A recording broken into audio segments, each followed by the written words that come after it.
পুরো ক্যাম্পাসেই শিক্ষার্থীদের মধ্যে একটা আমেজ উদ্দীপনা কাজ করছে। তো আমরা আমাদের প্রচারণা সবাই চালিয়ে যাচ্ছে এবং অবস্থানে সেই প্রচারণা চলছে। এখন পর্যন্ত সেরকম কোনো সমস্যা আমাদের চোখে পড়েনি। আমরা আশাবাদী যে 9 তারিখে আমরা একটা সুষ্ঠু নিরপেক্ষ নির্বাচন পাবো।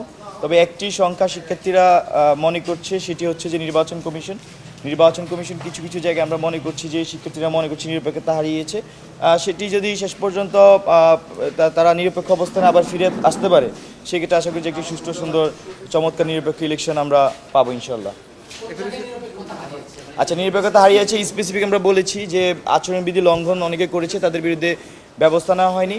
যেটা 19-এর ডাকসুতে আমরা দেখেছি যে নির্বাচন কমিশন ছিল তারা ছাত্রলীগকে এরকম একচিটিয়া সাপোর্ট দিয়ে গিয়েছিল। তো সেই জায়গাটাতে এই নিরপেক্ষতা হারানোর কথা শিক্ষার্থীরা মনে করছে। এখন তো ছাত্রলীগ নেই, কাদের না, এখন তো যারা আমরা তো বলেছি ইতিমধ্যে যে যারা আচরণবিধি লঙ্ঘন করেছে, দেখবেন যে ছাত্রদলের যিনি জিএস ক্যান্ডিডেট, তিনি প্রথম দিনই যেদিন মনোনয়নপত্র উত্তোলনের দিনই তিনি আচরণবিধি লঙ্ঘন করেছেন, পরবর্তী দিন তার পোস্টারে আচরণবিধি লঙ্ঘন করেছেন। এরকমভাবে আরেকজন নেত্রী, তিনি ভিপি ক্যান্ডিডেট, তিনি রোকেয়া হলে রাতে 11টার পরে প্রবেশ করে সেখানে আচরণবিধি লঙ্ঘন করেছেন। এরকমভাবে নানাজন আচরণবিধি লঙ্ঘন করছে। তো নির্বাচন কমিশন তাদের বিরুদ্ধে কোনো সুস্পষ্ট অবস্থান না নেওয়ায় শিক্ষার্থীদের মনে এক ধরনের আশঙ্কা তৈরি হয়েছে। ডাকসু নির্বাচনকে কেন্দ্র করে আমরা এমন কোনো অবস্থা দেখছি না যে সেনাবাহিনী আসার মতো এখানে অবস্থা তৈরি হয়েছে।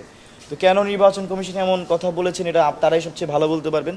তবে আমরা মনে করি যে বিশ্ববিদ্যালয়ের যে সহাবস্থানের রাজনীতি, আবার ডাকসুকে কেন্দ্র করে প্রচার প্রচারণা খুবই চমৎকারভাবে চলছে। যে কয়েকটা আচরণবিধি ভঙ্গ হয়েছে, সেগুলোর বিরুদ্ধে প্রশাসন ব্যবস্থা নিলে আর কোনো প্রশ্ন থাকতো না। তো প্রশাসন যদি শেষ পর্যন্ত তাদের নিরপেক্ষতা ধরে রাখতে পারে, বা ওরা যেটুকু নিরপেক্ষতা হারিয়েছে সেটাকে আবার মেকআপ করতে পারে, তাহলে এই নির্বাচনকে প্রশ্নবিদ্ধ করার আসলে সুযোগ খুব কম থাকবে আমি বলে মনে করছি।